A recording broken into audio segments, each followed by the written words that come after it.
All right. So use the Q&A if you have any questions. I'll go directly to the presentation and show you what we've been doing with Open Social. There's actually one main thing that I want to demo to you today, which is the real-time content collaboration. So here we have a Open Social installation. It's a pretty vanilla installation distribution. So we have the GNT menu on the left side. We have the Open Social menu that we set up on the top. And this is the basic stream page where we have our post field, see what's going on the site, see which members are part of the community, some events that are coming up. And I'm currently logged in as a site manager. That's why I have the left menu as well. And today, we're going to show you the real-time content collaboration and a quick video what we're going to do with the real-time chat. And if we have time, also show you a bit more about live events and webinars. So I'm logged in as a site manager. I'm going to go first to the topic page. The topic page is a really basic content type in Open Social, and we use it to show things like blogs or news, and you can basically set the title, author name, make sure if it's public or community visible only. There's some following activity here, sharing, etc. So far, so good. We all know this type of page, but the interesting thing happens when I edit the page. So here we set up the blog type, image. It's not in any of the groups, but here we are actually loading a new editor. So Drupal core uses CK editor version 4, and we use CK editor 5. So we've been able to adopt that for Open Social specifically. There's a parallel track to see if this can be also adopted for Drupal itself. I'm not sure what the status is of that, but we went ahead with it anyway. So it gives you a new editor, and that gives you some additional possibilities, as for example, real-time content collaboration, which, as you can see, is already active here. It's important to mention that this does come with a paid subscription. There's a little bit of background noise here. So it does come with a paid subscription from CK Editor. You can talk to them about licensing, etc. But it is something to mention, as we are always preferring open source. But the real-time content collaboration is something that only currently Microsoft, Google, etc. are offering. So it's of great value of many organizations, and they're probably also willing to pay a small monthly fee for that. So of course I can interact with this other user. Let's say it's Jason. But what I'm going to do is now switch to my incognito window and log in the same content type, so you can actually see how that works. So here I'm logged in as this other user, Jason, going to the same page, and also want to edit this content.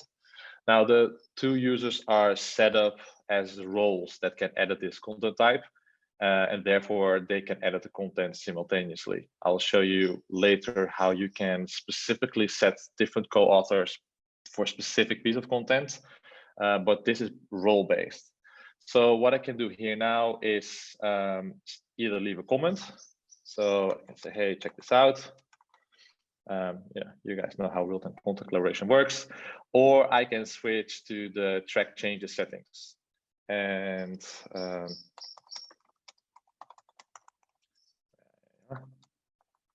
okay, now when I go back to my other window, I'm logged in as Moritz again here. That's the active user. I was seeing that Jason was adding this content. And of course, I can then reply, I can accept, and pretty much work on the same content as you know from any other tool. Of course, Drupal has an extra mechanism in place about saving. So this content is not published before it's being saved. And of course, it can also be tied into a specific workflow where somebody else needs to check off, maybe from legal department, before content can be published. So this is really a huge milestone already for Drupal and Open Social, working with CK Editor 5, using real-time content collaboration. And we are working with our clients currently to see what use cases are best for that. So for example, we have a module that is called a crowd ideation module. You can post challenges. So, how can we drive real world change towards online action? And people can send in their IDs. So again, it's a straightforward content. But what you can do here is specifically say who can co-author this piece of content. So in this case, again, we're loading here, actually say who can co-author and edit the content. And I can also say if users can request co-authorship. So I can, from a user perspective, request, and the authors get a request whether I should join or not. But I can also say, this person, Karen, can also join, or any other co-author.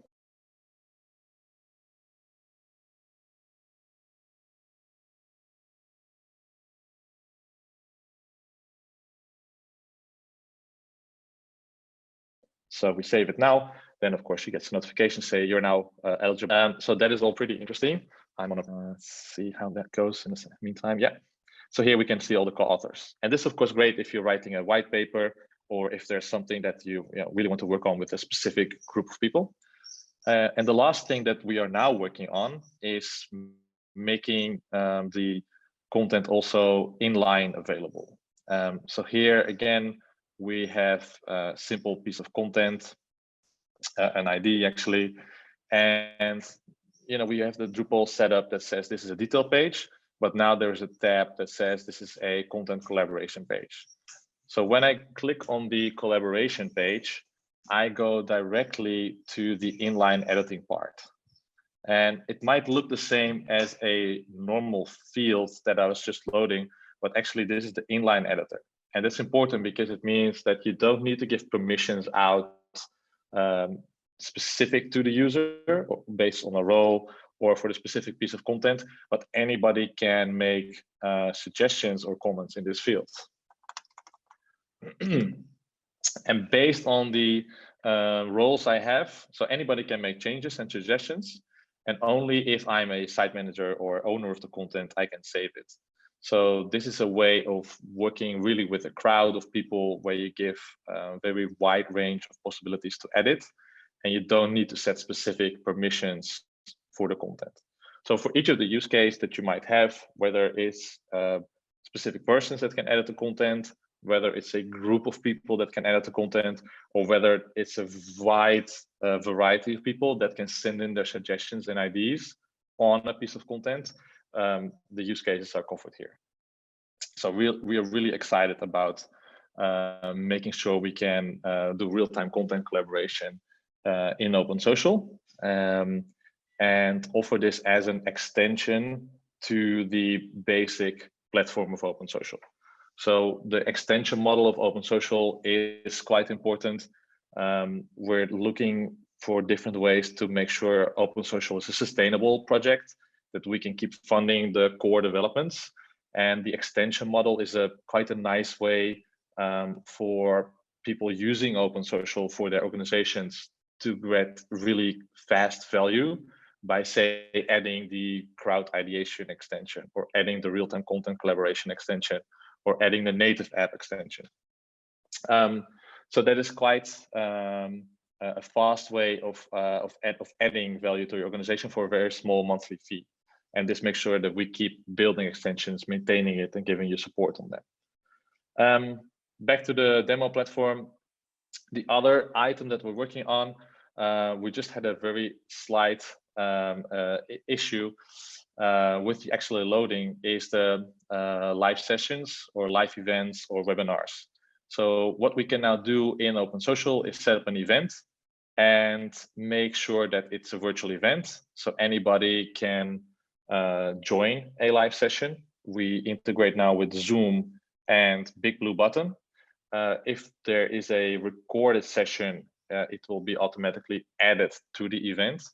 And And in this case, it's a event that's coming up, so I can join the rehearsals. So it's great to test as well, see it in advance of an event, see if everything works. In this case, we found out it wasn't, so that was a bit of a bummer, but I'll show you the back end, and time-wise, we're on a limited schedule as well. We're obviously happy to show you this down the line in the demo.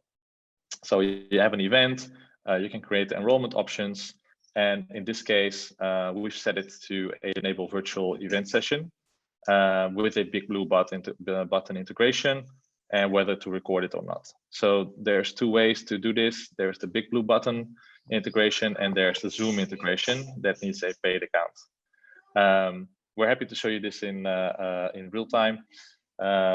It's still being in development, but we're planning to release this end of this year still. It's just the final touches. Also, something that we'll be releasing end of this year is the real-time chat. And that's also the first decoupled project that we're doing using the React and GraphQL.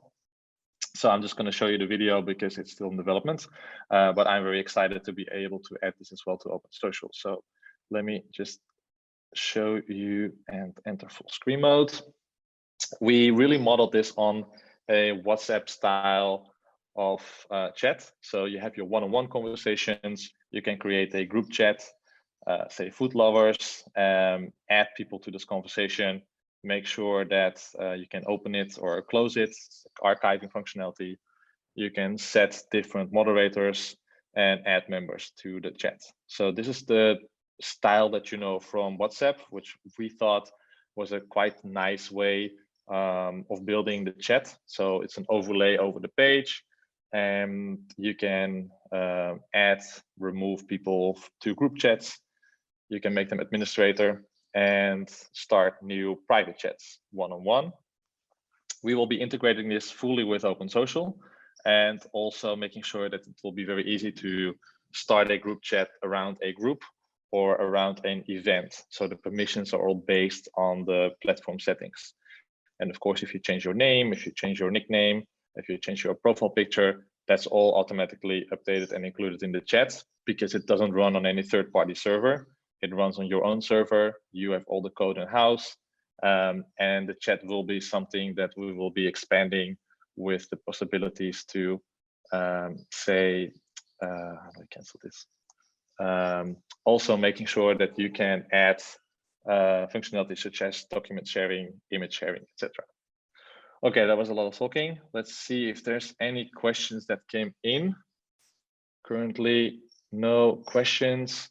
Maybe somebody has a question that I can still answer in the last minutes of this very, very fast presentation. I'll be happy to. And otherwise, we would love to give you a personal demo. You can check out getopensocial.com and schedule a demo with me or one of my colleagues, where we will show you all about Open Social, its core features, and the extensions that we're building. So thank you for your time, and have a great DrupalCon. Thank you so much.